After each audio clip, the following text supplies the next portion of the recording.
As we've seen from countless videos, many traffic stops in the U.S. are thinly veiled excuses to pin the automobile owner with additional charges, infractions, and possibly crimes. This action generates revenue for the local department, and sometimes that local agency shares the plunder with federal agencies depending on the manufactured crime of the day. This policing for profit method of conducting a roadside fishing expedition by uniformed pirates always carries with it the justification of keeping society safe on the roadways. Well, a federal appellate court early November 2022 served up a legal victory for a U.S. Marine Corps veteran who sued the Hamilton County law enforcers who detained him on the side of the road without cause for nearly an hour in a fruitless search for marijuana. The Sixth Circuit U.S. Court of Appeals is refusing to grant former Hamilton County Sheriff's Office deputies Daniel Wilkie and Tyler McRae immunity from a civil rights lawsuit Soddy Daisy, Tennessee resident William Eugene Claver filed against them in an April 2019 traffic stop. And what's disturbing about this is that it took over 3.5 years to resolve. So much for the injustice system. Claver represented himself and relied heavily in the case on the officer's camera footage and his own, according to court records. A 3-judge panel of the appellate court said in this week's opinion that Claver has presented ample evidence that the pair of law enforcers intentionally dragged out a stop for a window tint violation as a ruse to search Claver's vehicle for marijuana without legal cause. The opinion stated, when the historical facts are taken in the light most favorable to Claver, we agree with U.S. District Court Judge Travis McDowell that the deputies violated clearly established Fourth Amendment law. So a jury must decide how to view these historical facts. Deputy Daniel Wilkie, by the way, was arrested months after this encounter with Claver on charges including rape, assault, and official oppression, crimes prosecutors say he committed while on duty, and he used his police power to carry it out. He resigned in December 2019. This shocking search by a Chattanooga area sheriff's deputy was caught on dashcam video last July in Hamilton County, Tennessee. 2 motorists were stopped by the deputy for an alleged traffic violation. Footage shows Daniel Wilkie and another deputy involved in the strip search of a man on the side of the road.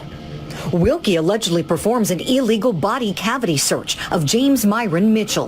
This is one of 8 cases that I have involving Mr. Wilkie and then a variety of co-defendants. Common defendants, and all those are Wilkie and Hamilton County government. Daniel Wilkie has been hit with a 44-count indictment related to his actions against suspects he stopped for minor offenses. Deputies Wilkie and McRae are named as defendants in at least a half a dozen federal civil rights lawsuits alleging abuses of power and brutality in encounters with citizens. And the most high profile of those cases involves the traffic stop of Shanda Riley, in which the duo baptized her in a creek in 2019. A former Hamilton County deputy facing dozens of criminal charges and 7 civil lawsuits is back in the spotlight again. Good evening and thank you for joining us tonight. I'm Kim Chapman. Latricia Thomas received the exclusive video of former deputy Daniel Wilkie baptizing a woman he pulled over through a records request to federal court. She shows you what it reveals and brand new testimony from the sheriff saying the strange encounter should have been investigated sooner. What you are about to see in this cell phone video happened back in 2019, but you're seeing it with your own eyes for the first time right now.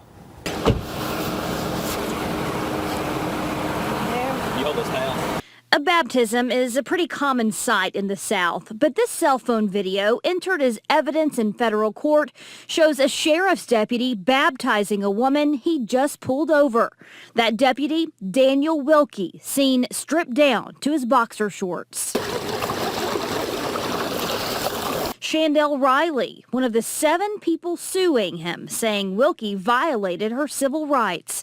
The suit says Wilkie told Riley he would only give her a citation instead of take her to jail for marijuana remnants in her car if she let him do this.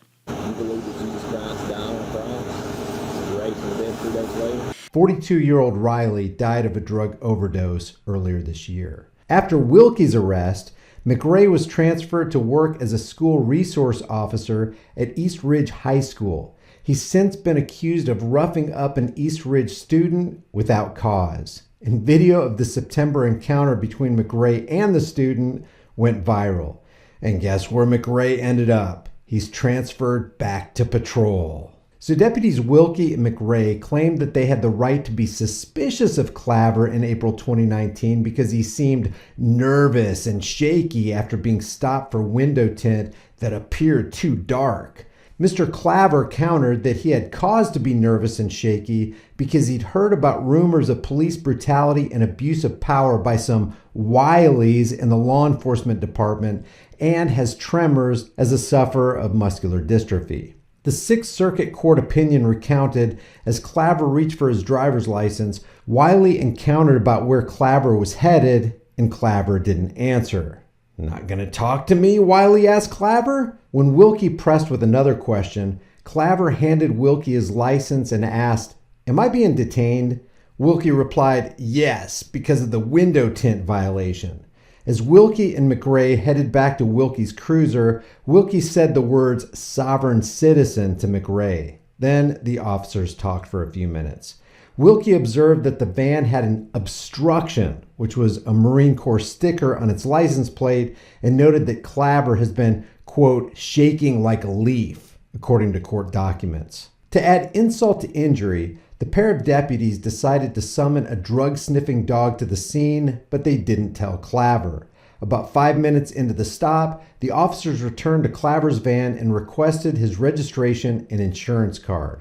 Deputy Wilkie expressed appreciation for Claver's military service, but added that Claver could not have an obstruction on his license plate. Then Wilkie began questioning Claver and asking if he'd ever been arrested or took medication. Claver answered no to both questions. Wilkie explained that the reason I'm asking is because you're shaking, and he inquired whether Claver had Parkinson's or anything like that. Claver indicated that he did not think that Wilkie could ask him these questions. Then Wilkie justified his questioning on the grounds that Claver was shaking and that might suggest that he was hiding something or had drugs. So Wilkie asked, "You don't have any of that, do you?" Claver responded, "No, I don't." But that didn't stop Wilkie. According to the opinion of the court, he continued to press Claver on whether he had drugs or guns in his van. Claver again answered no. Wilkie then asked Claver for permission to search the van. Claver refused. He said, quote, "Claver responded as anticipated. I refuse permission for you to search my vehicle and there's nothing in there." For a third time, Wilkie asked Claver if he'd ever been arrested, and Claver again replied no. Wilkie reiterated, "Is there any reason why you're shaking so bad?" Claver responded, "Sir, I'm trying to be as respectful as I can, but you've got me illegally pulled over." Wilkie walked away from the van and McRae walked up. By now, Claver started videoing his interaction with the pair of deputies. Caught on Claver's video, McRae asked Claver if he had served in the Marines. He would not answer any more questions. Claver instead said that he'd like to be on his way if they were not arresting him. Deputy McRae defended the continued detention of Claver, saying Wilkie penned 2 traffic citations against Claver for excessive window tint and obstructing his license plate with his Marine Corps sticker. McRae eventually walked away. Nearly 30 minutes after Wilkie first stopped Claver, the drug-sniffing dog finally arrived with his handler. Wilkie told this officer that Claver was likely a sovereign citizen who's being combative and trying to conceal himself, according to the opinion of the court. Wilkie added that the canine officer should let him finish with the ticket before deploying the dog in case Claver, quote, does something stupid. The canine handler waited another 10 minutes before taking the dog around Claver's van. McRae insisted the dog had alerted in the presence of drugs in the van, and then he and Wilkie searched Claver's van but found nothing illegal inside. The Sixth Circuit panel wrote, quote, "The U.S. Supreme Court has adopted a bright line rule that officers may not detain a driver longer than necessary to complete a traffic stop simply because they want to investigate other crimes. They said, under Claver's view of the facts here, Wilkie and McRae did just that. See, guys, the sad part about this whole thing is that it didn't have to happen in the first place. This was clearly a fishing expedition where cops waste taxpayer resources to harass and collect from honest people who are doing nothing wrong. And there's plenty of real crimes happening in towns and cities all across America. Instead, these cops drive the people to fear and desperation as they plunder more money from the already financially weakened people that these same cops claim to be protecting and serving. Leave your thoughts about this for the world and the global thought police in the comments section below. If you haven't done so already, subscribe to this channel, hit the bell notification icon, give it a thumbs up, share it with everybody you know, and don't forget to subscribe to my private email list through my website, highimpactflix.com. And also, think about becoming a channel member. I'll see you in the next video.